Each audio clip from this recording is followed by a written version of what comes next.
Im letzten Video haben wir euch mitgenommen durch die ostanatolischen Ebenen auf dem Weg von Kayseri nach Bayburt. Und weil die Etappe so anstrengend war, hat mich der Dario zu meinem Geburtstag überrascht mit einem Kurzausflug.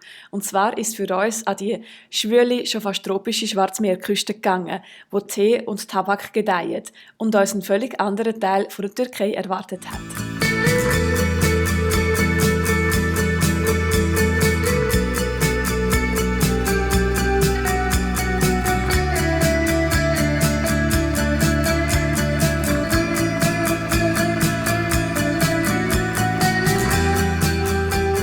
Ja, wir sind unterwegs und die Landschaft hat sich seit gestern komplett geändert. Wir sind umgeben von so subtropischen Wäldern. Plötzlich hat es überall Farn und ganz anders.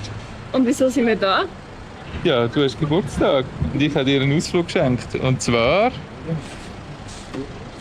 sieht es hier ganz leicht im Hintergrund, als Sumela-Kloster.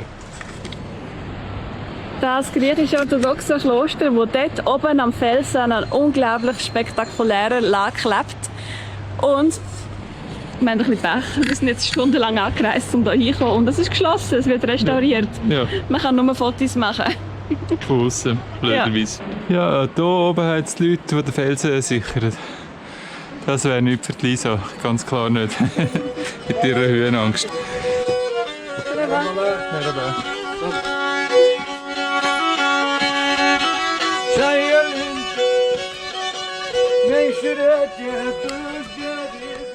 Und wir probieren das paar Spezialitäten vom Schwarzen Meer. Wow. Da kommt gerade noch eine mehr. Und jetzt haben wir hier irgendwie Kohl mit Mais, Herdöpfel mit Mais, Bohnen. Und das ist eine Überraschung. Und ja, wir probieren das jetzt mal ein bisschen durch. Ja, und das ist jetzt die Spezialität von dieser Region, Kaymak oder Mokhlama. Von der Region Trabzon, das ist Polenta-Art, also Mais mit Käse und Butter. Es ist wahnsinnig mastig wahrscheinlich und schwierig zum auf den Teller bringen, sehr spannend. So eine lustige Konsistenz. Aber es ist cool, alles was wir jetzt bekommen haben, ist vegetarisch. Mal schauen, wie es schmeckt. Ich fühle mich wie so ein Foodblogger gerade. Ja.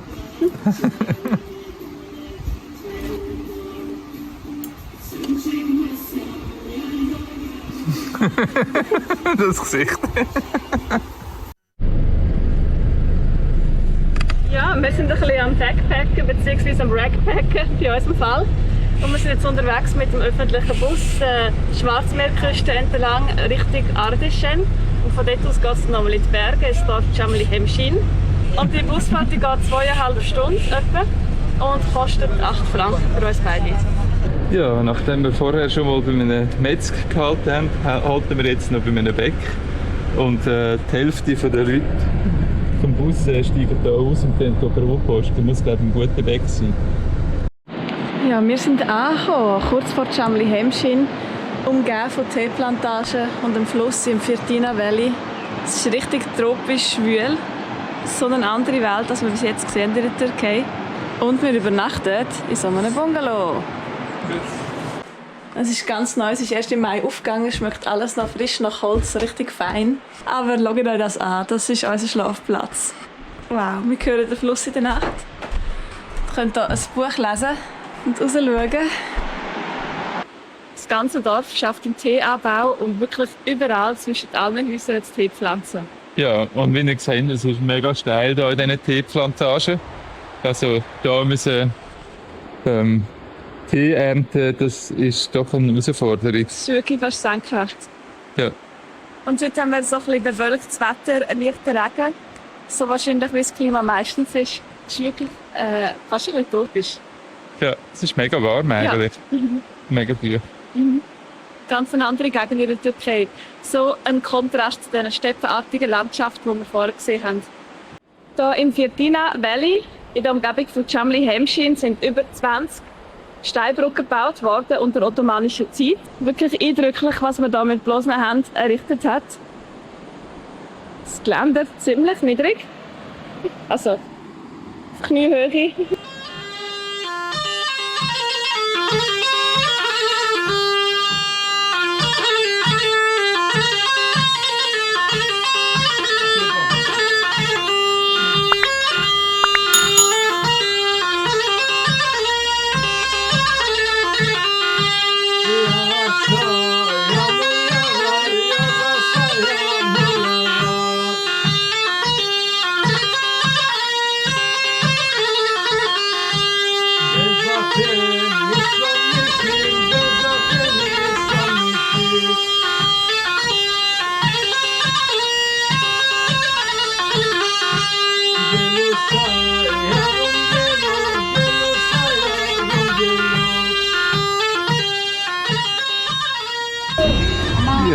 wir sind hier an einem Kaffee bestellen in einer Bar, wo Pop Marley läuft und mit dieser Aussicht hier über auf die Schweizer Alpwiese mit Chalets, wo die Leute zwischen den Kühen am Picknicken sind. Es ist so eine schräge Mischung, während gleichzeitig der Nebel durchs Dorf zieht und die Leute mit ihren riesigen SUVs da rauffahren.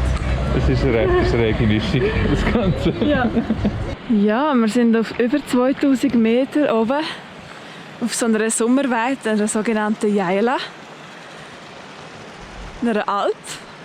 Leider ist die Aussicht nicht so wahnsinnig. Man sieht nicht wirklich sehr viel, man hört nur ab und zu aus dem Nebelmuh.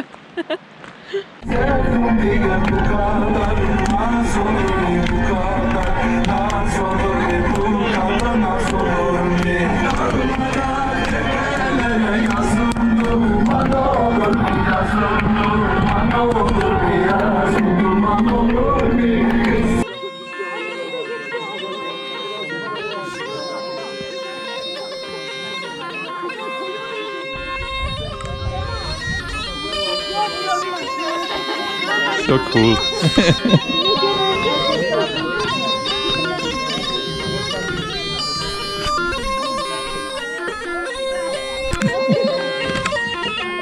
Das ist sicher cool. Macht wirklich Spaß, ja.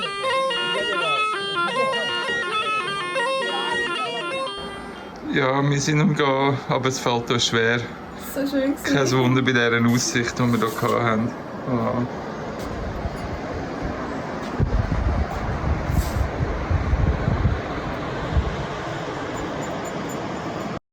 So, nachdem wir heute 4 Busse genommen haben, von Chamli-Hemschin bis nach Beiburt und etwa 6 Stunden unterwegs waren, sind wir jetzt wieder zurück im Hotel in Beiburt, wo wir unsere Velo stationiert haben. Da ist jetzt gerade noch so ein bisschen die Abendstimmung von Beiburt. Morgen ist wieder Lockdown, heute lebt es noch. Ja, und sobald wir zurückgekommen sind ins Hotel, sieht es aus, als hätte eine Bombe eingeschlagen, weil wir versuchen jetzt alles wieder zu verstauen. An der richtigen Ort in der Sackgasche. Das ganze Chaos hat das System, auch wenn es jetzt vielleicht nicht so aussieht. Also vorher war es hier noch viel schlimmer, muss man sagen. Ich habe jetzt hier schon mal eine wieder gepackt und also wir haben 2 Sacktaschen wieder gepackt. Von dem her, das ist vorher einmal noch rumgelegen. Und freust du dich auf die Weiterreise? Ja, schon. Es ist mega heiß, aber von dem her wir werden mega schwitzen die nächsten Tage. Es wird um die 35 bis 38 Grad werden. Genau. Ja, wir fahren los. Von Beiburt geht es weiter Richtung Artwin. Am Sonntag, am Lockdown-Sonntag, wie man sieht, hat es nicht viele Leute unterwegs.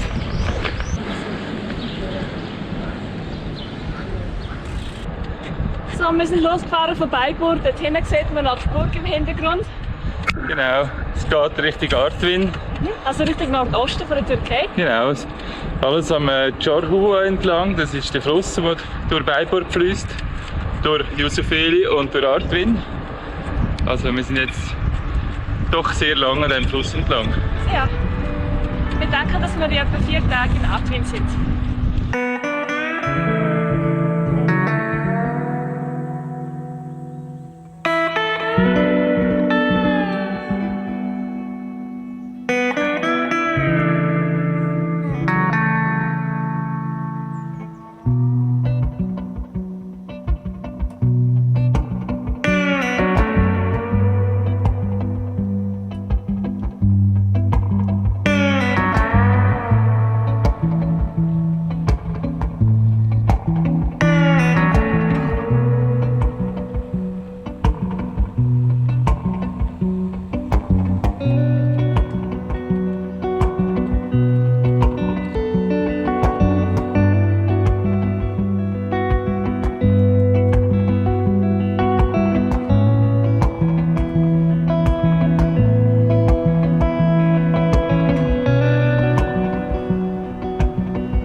Ja, wie ihr gesehen habt, geht die Straße immer wieder rauf.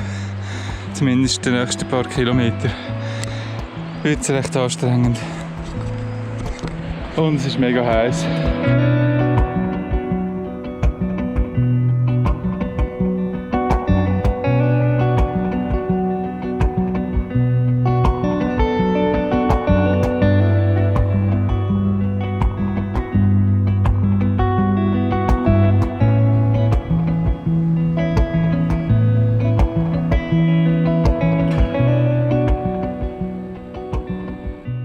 So, wir sind gerade unterwegs auf diesen 3 Hügeln, die man hier sieht. Und jetzt sind wir beim 3. Und es ist brutal steil. Man sieht es wieder mal nicht auf der Kamera. Es ist mega steil. Teilweise müssen wir das Velo das zweite stossen, weil keine Chance alleine das Velo hier aufzustossen. Ja. Genau, wir haben schon 2 Hügel hinter uns und wir sind völlig erschöpft. Wir sind ein bisschen am Anschlag. Die Tacho hat vorher 44 Grad angezeigt, aber wir denken, das ist eher so 36 Grad. Auf jeden Fall ist es einfach viel zu heiß. Man sieht halt, die Topografie ist rauf, runter da. Es nimmt kein Ende, die Türkei ist mega hügelig. So, nach dem anstrengenden Tag haben wir doch noch einen schönen Platz am Fluss gefunden. Da vorne ist gerade die Straße und wir sind da vorne runtergegangen. Und zelten jetzt hier, schön versteckt. Wir sind schon im Fluss baden und jetzt gibt es ein wohlverdientes Abendessen.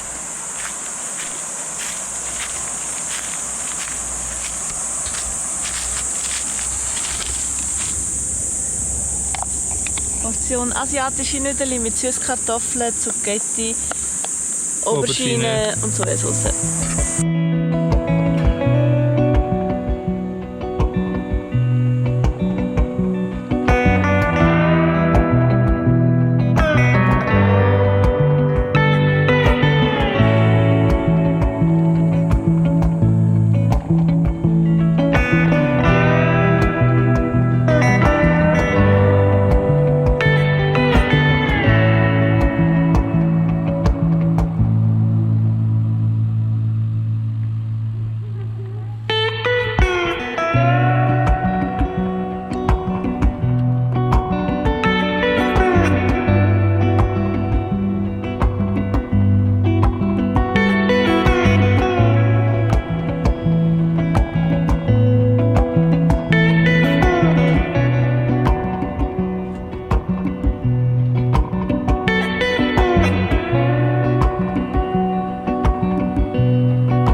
Zu der Gegend. Mega spektakulär, aber total heiß. Ja, ist natürlich auch gerade die heißeste Zeit vom Tag. Aber schattenloser Ort. Genau.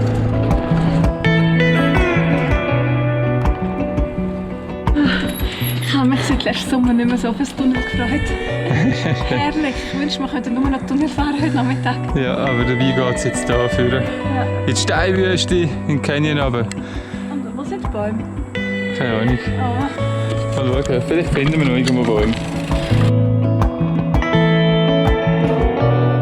Wir haben Bäume gefunden und eine Stelle zum Baden. Oh.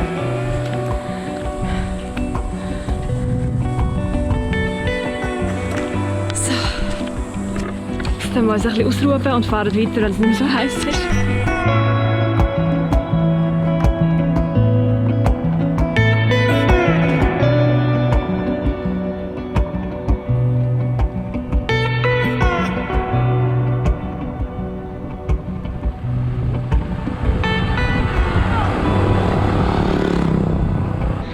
Ja, wir sind hier im Canyon am Fahren. Vorher hatte ich ein bisschen Angst gehabt, dass wir kein Wasser mehr finden. Jetzt haben wir gleich noch einen Brunnen gefunden, wo zwar noch ein bisschen getröpfelt haben, aber wir können unsere Flaschen auffüllen. Wir haben jetzt aber gemerkt, dass wir die Früchte vergessen haben zu waschen. Ja. Und ein Einheimischer hat uns vorher gesagt, dass es noch etwa 60 Kilometer geht bis zum nächsten Laden oder Brunnen. Und wir haben kurz Panik bekommen, weil das Schlimmste auf der Reise ist, kein Wasser zu haben. Wir haben doch noch einen guten Brunnen gefunden mit richtig Wasser.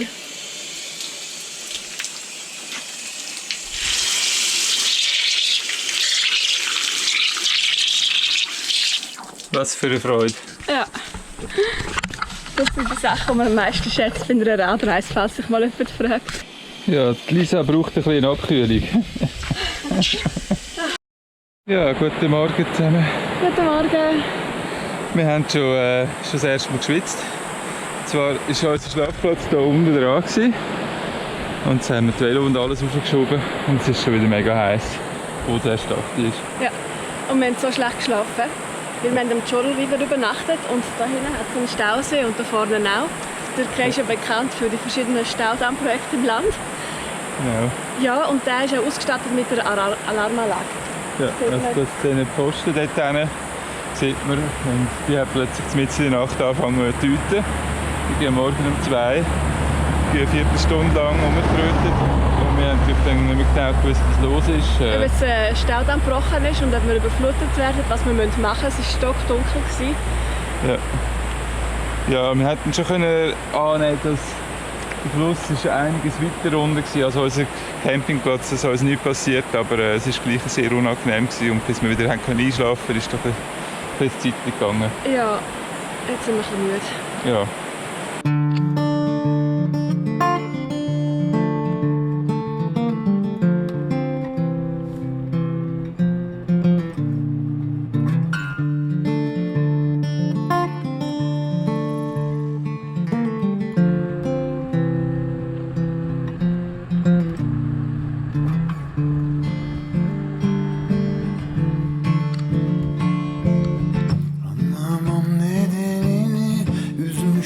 Bebeğimi ya.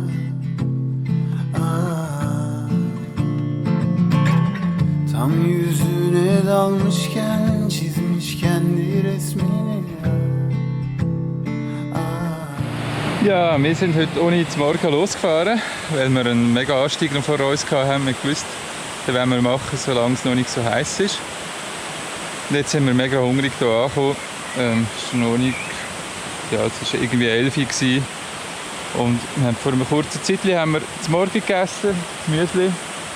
Und jetzt haben wir noch ein bisschen Köcherle und jetzt gibt es noch zum Mittag, gerade anschliessend, angrenzend. Alles aufs Mal. Ja, es gibt die Reste von gestern, vom grünen Curry und nebendran noch ein bisschen Couscous. Und ein bisschen Chili für Lisa. Ja, es hat zwar schon Chili drin, aber ja, man kann nicht genug Chili haben. Sar bu şehrin başından ya, iyice ya. Kim der ki bu rüyadan uyan, ona uzak.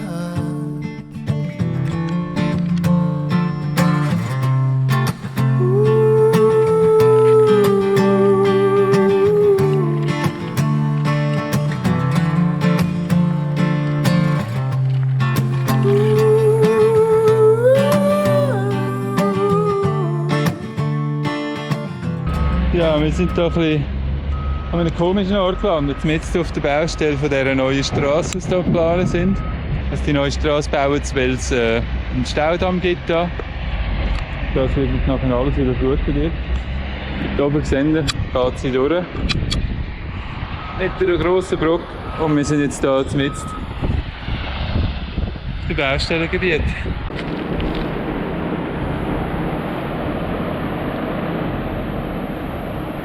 Es weicht natürlich auch immer Sachen, wie die Dörfer hier. Und ob die Burg hier oben oder Killen oder was auch immer das ist, ob die dann noch rausschaut, ist dann die andere Frage. He? Ja, das wird alles nicht mehr sein. Da wird man dann nicht oben drüber fahren. Nicht mehr hier unten im Tal unten durch. Der drittgrösste Staudamm soll es geben auf der Welt. Son, 2, 3, 4.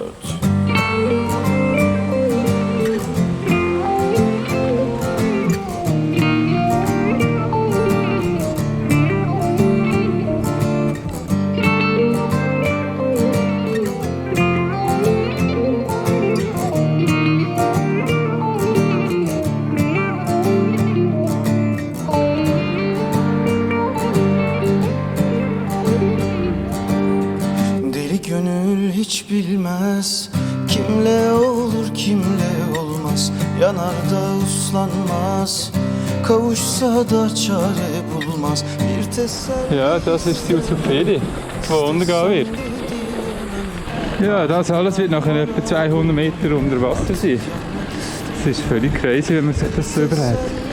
Die ganze Stadt in dem Meerweg. Ardından harap oldum, artık yanmak istemem.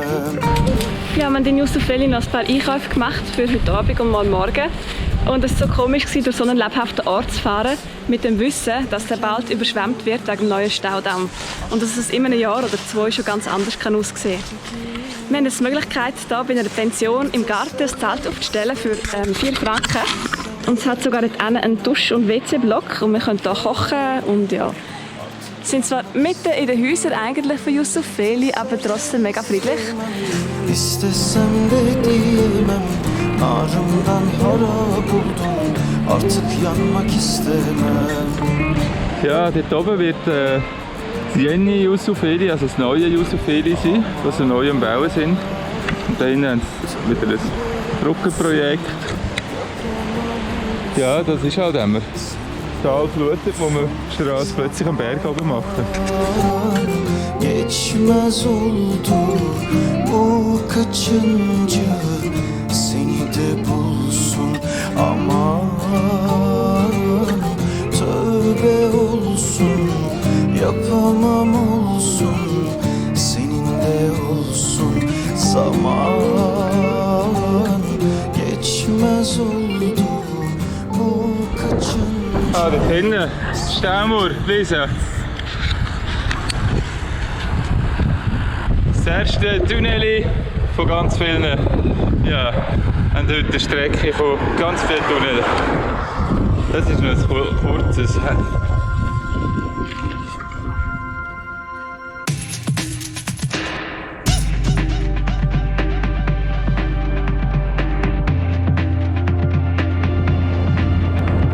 Ja, es geht von Tunnel zu Tunnel. He? Da müssen wir uns jetzt reinquälen, Hurensiech.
Ja, auch der Stausee hat mal sein Ende. Wir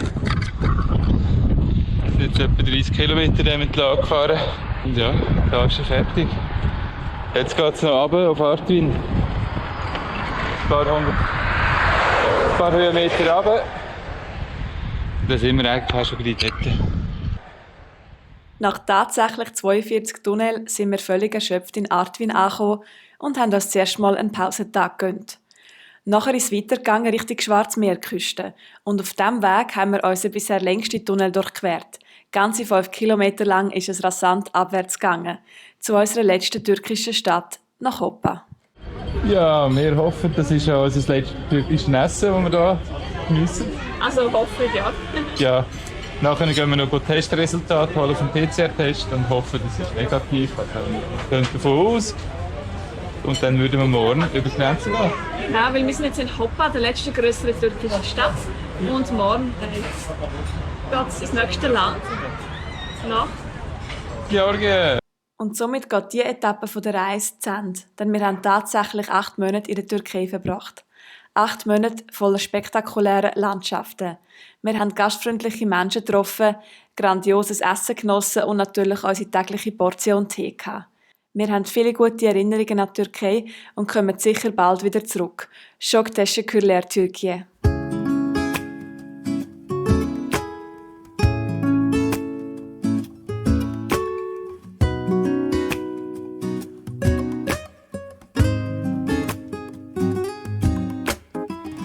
Yağmurlu bir Eylül akşamı, sen biraz sarhoş, ben ise dargın. Gözlerim dolu, dilimde bir şarkı. Ben senden uzak, sen ona yakın. Düşünmedin mi hiç onu öperken? Üşümedin mi hiç o seni soyarken? Çünkü sonbahar, turuncu yapraklar, sigaramı sömüren hafif bir rüzgar.